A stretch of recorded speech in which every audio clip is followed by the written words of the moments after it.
বিসমিল্লাহির রহমানির রহিম। প্রিয় দেশবাসী, আসসালামু আলাইকুম।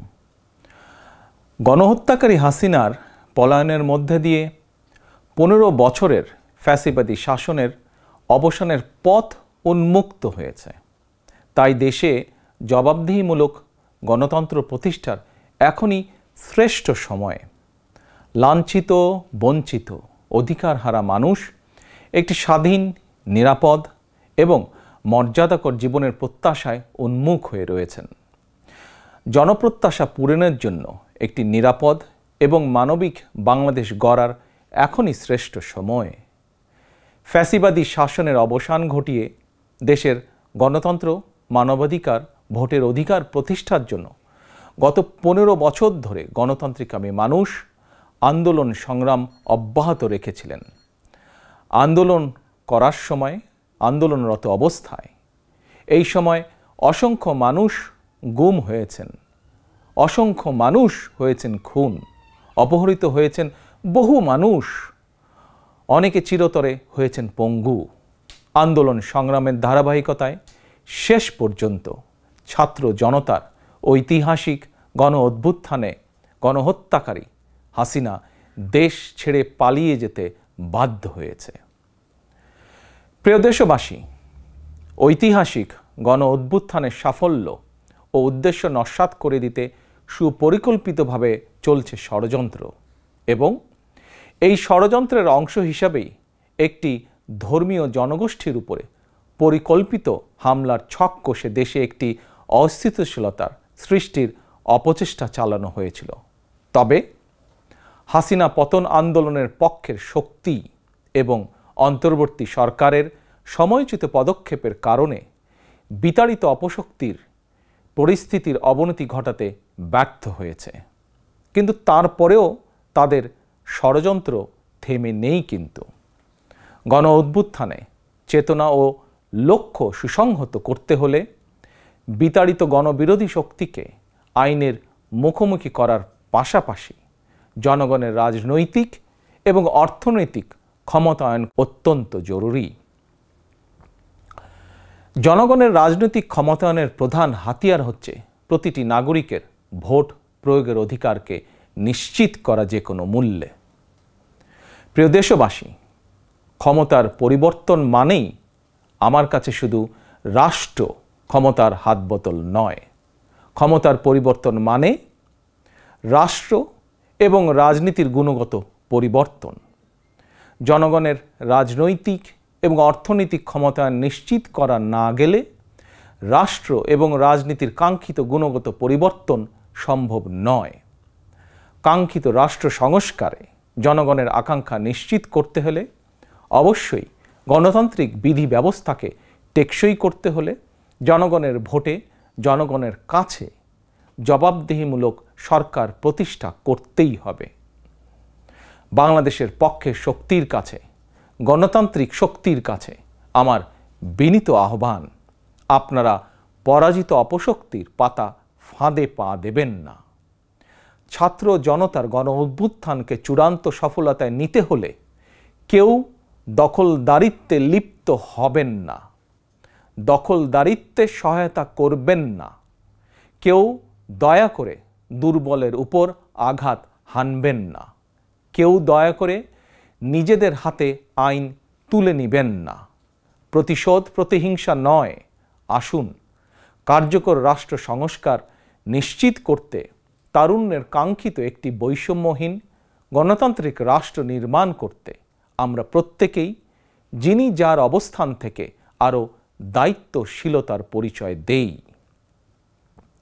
প্রিয় দেশবাসী, ভাই ও বোনেরা, ছাত্র জনতার গণ অভ্যুত্থানে বিশ্ববিদ্যালয়ের ছাত্র শহীদ আবু সাইদ, মাহফুজুর রহমান মুগ্ধ, কলেজ ছাত্র ওয়াসিম আকরাম, মাদ্রাসা ছাত্র আবদুল্লাহ আল মামুন, স্কুল ছাত্র রিফাত হোসেন, 60 বছর বয়সী একজন মা মায়া ইসলাম, 6 বছর বয়সী শিশু রিয়া গোপ, কিশোরী ছাত্রী নাইমা সুলতানা, কুমিল্লার আইনজীবী আবুল কালাম, চুয়াডাঙ্গার রাজমিস্ত্রি উজ্জ্বল হোসেন, নোয়াখালীর দোকান কর্মচারী আসিফ, বরগুনার ওষুধ কোম্পানির সেলসম্যান আল আমিনের মতন বিভিন্ন শ্রেণী পেশার হাজারো মানুষ শহীদ হয়েছেন। অসংখ্য মানুষ দেশের বিভিন্ন হাসপাতালে চিকিৎসাধীন রয়েছেন। পাবনার গাড়ি চালক আরাফাত হোসেন, মিরপুরে গুলিবিদ্ধ 22 বছর বয়সী মুস্তাকিম, দোকান কর্মচারী আতিকুল, অষ্টম শ্রেণীর শিক্ষার্থী তামিমের মতন অনেকের, বহু মানুষের হাত কিংবা পা কেটে ফেলতে হয়েছে। শত শত মানুষ দৃষ্টিশক্তি হারিয়ে ফেলেছেন, অন্ধ হয়ে গিয়েছেন চিরতরে, পঙ্গু হয়েছেন শত শত মানুষ চিরতরে। অসংখ্য প্রাণের বিনিময় 5ই আগস্ট অর্জিত স্বাধীনতায় গণতান্ত্রিকামী মানুষ আরও একবার স্বাধীনতার স্বাদ উপভোগ করলেও হাসিনা পতন আন্দোলনে যেসব পরিবার তাদের সন্তান স্বজনকে হারিয়েছেন কিংবা আহতদের চিকিৎসা করাতে গিয়ে যেসব পরিবারে অসহনীয় দুর্দশা নেমে এসেছে, সেসব বীর সন্তানদের ঘরে মুক্তির স্বাদের সেই ছোঁয়া এখনো লাগেনি। প্রিয় দেশবাসী, গণ অভ্যুত্থানে যারা হতাহত হয়েছেন তাদের তালিকা তৈরি করে প্রয়োজনীয় সহায়তার লক্ষ্যে অন্তর্বর্তীকালীন সরকার ইতিমধ্যেই নানা উদ্যোগ গ্রহণ করেছেন। এটি অবশ্যই একটি ইতিবাচক পদক্ষেপ। তবে গণ অভ্যুত্থানে যারা হতাহত হয়েছেন তাদের পরিবারের সদস্যদেরকে রাষ্ট্রীয় আয়োজনে সম্বর্ধনা দেওয়া হলে, রাষ্ট্রীয়ভাবে সম্মান জানালে কিছু সময়ের জন্য হলেও হতাহতদের পরিবারগুলো হয়তো একটু মানসিক সান্ত্বনা পাবেন। এ ধরনের উদ্যোগ গণ অভ্যুত্থানে চেতনাকে আরও শানিত করবে বলে আমার বিশ্বাস। একই সঙ্গে প্রতি বছর 5ই আগস্টকে রাষ্ট্রীয় উদ্যোগে জাতীয় জীবনে একটি বিশেষ দিবস হিসাবে পালন করার বিষয়টিও বিবেচনা করা দরকার বলে সমাজের বিভিন্ন শ্রেণী পেশার মানুষ বিশ্বাস করেন। আমি এ প্রসঙ্গে আরও একটি বিষয় সরকারের দৃষ্টি আকর্ষণ করতে চাই। 2018 সালেও সারা দেশে কোটা সংস্কার আন্দোলন হয়েছিল। সেই সময়েও আন্দোলনকারীরা রাষ্ট্রীয় প্রতারণার শিকার হয়েছিলেন। গণহত্যাকারী হাসিনা আন্দোলনকারীদেরকে সেই সময়েও নির্মমভাবে দমন করতে চেয়েছিল, দমন করেছিল। এমনকি খুনি হাসিনা সেই সময়ে আহতদেরকে চিকিৎসার সুযোগ পর্যন্ত দেয়নি। সুতরাং দেরিতে হলেও 2018 সালের হতাহত কোটা সংস্কার আন্দোলনকারীদের বর্তমানে রাষ্ট্র কিভাবে সহায়তা করতে পারে সেটিও বিবেচনায় নেওয়া দরকার বলে আমি মনে করি। আমি বিশ্বাস করি তারুণ্যের শক্তি, তারুণ্যের আকাঙ্ক্ষাকে উপেক্ষা করে কখনোই একটি রাষ্ট্র ও সরকার অভীষ্ট লক্ষ্যে পৌঁছতে পারে না। প্রিয় দেশবাসী, এবার আমি বিশেষ করে প্রিন্ট এবং ইলেকট্রনিক মিডিয়ার সংশ্লিষ্টদের দৃষ্টি আকর্ষণ করে দুটি কথা বলতে চাই। গণহত্যাকারী হাসিনা সারা দেশের সংবাদপত্রের স্বাধীনতা কেড়ে নিয়েছিল। সংবাদপত্রের স্বাধীনতা হরণকারী হাসিনা পালিয়েছে জনগণের অভ্যুত্থানে। জনগণের প্রত্যাশা, আপনারা আপনাদের যার যার সংবাদপত্রে নির্ভয়ে এই শব্দটি লিখবেন, হাসিনা পালিয়েছে। হাসিনা পালিয়েছে শব্দটির পরিবর্তে কোনো গণমাধ্যম যদি ভিন্ন শব্দ প্রয়োগের অপকৌশল নেন, সেটি জনগণের কাছে আপনাদের বিবেকের স্বাধীনতাকেই প্রশ্নবিদ্ধ করবে। আপনাদের প্রতি আমার বিনীত আহ্বান, গত 15 বছরে যেই সকল পরিবারের মানুষগুলো গুম, খুন, অপহরণের শিকার হয়েছেন, ছাত্র জনতার বিপ্লবে হাজারো মানুষ যারা শহীদ হয়েছেন, আহত হয়েছেন, তাদের এবং তাদের পরিবারের দুঃখ দুর্দশার কথাগুলো আপনারা আপনাদের সংবাদ মাধ্যমে তুলে ধরবেন। সাগররুনি হত্যা মামলার তদন্ত এক যুগেও কেন শেষ হলো না, সেই প্রশ্ন আপনারা আপনাদের মাধ্যমে তুলে ধরবেন। জনগণ আপনাদের কাছ থেকে আয়নাঘর নিয়ে অনুসন্ধানী রিপোর্ট দেখতে চায়। হাসিনা দেশটাকে লুটেরার রাষ্ট্রে পরিণত করেছিল। জনগণ দুর্নীতির সেই সব চিত্র প্রতিদিন আপনাদের সংবাদপত্রে গণমাধ্যমগুলোতে দেখতে চায়। গণহত্যাকারী খনি হাসিনা প্রতিবার কিভাবে জনগণের ভোটকে ডাকাতি করে নিয়ে গিয়েছিল, গণমাধ্যমে প্রতিদিন সেই সব চিত্র তুলে ধরে বিশেষ অনুষ্ঠান প্রচারের আহ্বান জানাই আপনাদেরকে।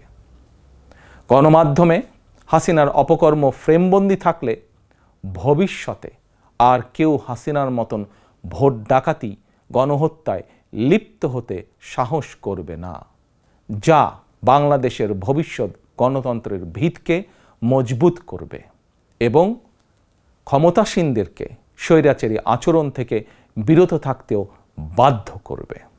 এবার আমি সারা দেশে বিএনপি এবং এর অঙ্গ ও সহযোগী সংগঠনের সর্বস্তরের নেতা, কর্মী, সমর্থক, শুভাকাঙ্ক্ষীদের প্রতি আহ্বান জানিয়ে বলতে চাই, রাষ্ট্র সংস্কারের পথ ধরে অন্তর্বর্তীকালীন সরকার যথাসময়ে জাতীয় নির্বাচনের তারিখ ঘোষণা করবে। সেই নির্বাচনে জনগণের রায় পেতে জনগণের মন জয় করুন। জনগণের বিশ্বাস, আস্থা এবং ভালোবাসা অর্জন করুন।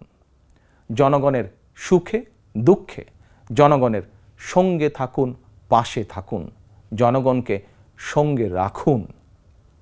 ধর্ম, বর্ণ পরিচয়ের কারণে কেউ যাতে অনিরাপদ বোধ না করেন, দায়িত্বশীল এবং জনপ্রিয় দল বিএনপির একজন নেতা, কর্মী, সমর্থক হিসাবে সেটি আপনাদেরকে নিশ্চিত করতে হবে। সেটিকে নিশ্চিত করুন আপনারা। পরিশেষে আমি আরও একটি বিষয় উল্লেখ করতে চাই।